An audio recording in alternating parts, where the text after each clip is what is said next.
Hello and welcome to our Week 10 edition of Tuesdays with Tim Camp. Mountaineers are coming off a tough loss against College of Idaho here in LeGrand, 38-20. And Coach, let's just get started. The offense, another season high of 558 yards this week, but once again, it didn't translate into points. With all the offense, how do you get the team, into the end zone more often? Well, obviously it's red zone. I think the biggest thing that we got to do is, again, you're 2 of 5 in the red zone. You're down there 5 times. That should equal, 35, 40 points. Credit College of Idaho. They did a really good job, but at the same time, between the 20s, I mean, we looked really, really good. It's to be able to settle down. It's to be able to focus. It's to be able to make the plays when they're there and again, finish and put the ball in the end zone. We need points. I like yards, but at the same time, we don't. Those yards don't go up on the scoreboard. It's all about the points, and we were able to get some field goals out of it. I went for it on 4th down from the 1 yard line. Wasn't able to get it, but at the same time, the focus has to be on completing drives and to be able to limit the amount of mistakes, and that's what we started our team meeting with today. We showed clips of the film, and we were able to show them exactly what we did. And again, taking nothing away from College of Idaho, but at the same time, sometimes we were our own biggest enemy.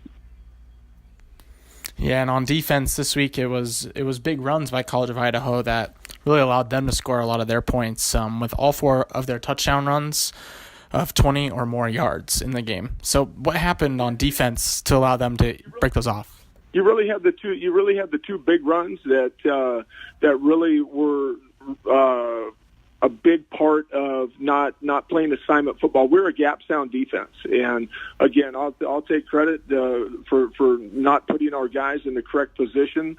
But at the same time, when you're setting an edge, we got to be able to get off blocks, and we got to be able to run, and we got to be able to tackle. And we had more missed tackles in this game, and again, that's coaching, that's playing, and that's getting the guys in position to make the play.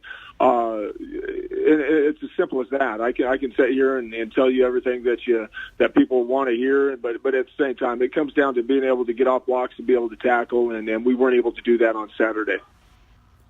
You've had a really young team to work with this season, lots of ups and downs. With 2 games left, what do you want the team to improve on, to end on a high note for this season? Well, I think the ability to continue to go out there and fight and be positive, and this isn't the season that we wanted, obviously, but at the same time, it's a blessing to be able to put the pads on each and every day. I spoke in detail with them today about the 3-season life. You have choice, you have chance, and you got change. To be able to you got to make a choice, and then you got to take the chance. And then anything can change if you do those 2 things. And I think that at the end of the day, we got to make sure that we keep everything in perspective. The issue isn't if we have young guys; it's the ability to continue to make plays and to be in the correct spots and to give great effort. I talked to the defense in detail today about being able to give more effort for a longer period of time and to be able to not compile things on offense as far as, hey, one bad thing happens and then another one happens. We got to be able to break that trend because it's really been able to affect and impact our system all year long. Because we got playmakers out there. We got to get them the ball in space and on time and let them make plays, and that's what we're built on. And to be able to do the things more consistently, and again, they're young, but at the same time, it's week 9. Again, we got to continue to push. We got to continue to drive. I want to send these seniors out of here on a 2-game win streak, and that'll help our football program. Being positive, like I told you last week, being positive don't mean that that's gonna equal wins. But I know being negative is certainly not going to help the situation. So I'm upbeat. I'm excited. I'm encouraged. I had a great meeting with our captains again yesterday and this morning in our weekly meetings. And the energy level and the belief level in Eastern Oregon football is as strong as ever. And, under my watch and these coaches, I'm hard on my coaches, but at the same time, I know we'll respond and not react to things, and to be able to enjoy our process and how we're going about doing things. So we want to put a good football team out on the field each and every week, and to make sure that they can compete at a very, very high level. So it's just not about the players; it's about coaches and us all getting together and figuring this out. We got into this thing together. We can certainly get out of it together. Well, you travel a long ways to Billings, Montana this week. You're going up against a tough Rocky Mountain squad that just upset Montana Tech. What will be the keys to this game to be able to help in Eastern Oregon's 3-game losing streak?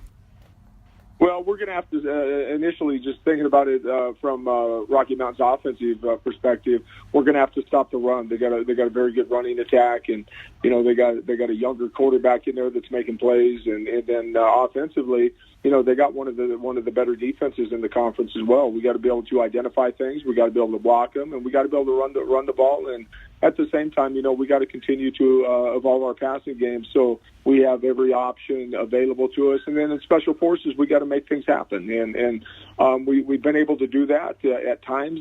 But at the same time, we got to be consistent. We got to turn this one into one of those run games up in Billings, and be able to line up and be able to do our jobs. And at the end of the day, I think that'll take care of everything. So again, we in my opinion, I think we're the best 2-win team around. But at the same time, I don't look at the scoreboards, and I'm the head coach at Eastern, and I want to make sure that we're making progress. And I need to get some things cleaned up, and that's definitely our focus going into Rocky Mountain. Well, it's a 12 p.m. Mountain Time kickoff against Rocky Mountain on Saturday. Coach, thank you for joining us, and good luck in Billings. Oh, I can't wait. Hey, keep supporting us. This is a very good football team. We just got to get out of our own way.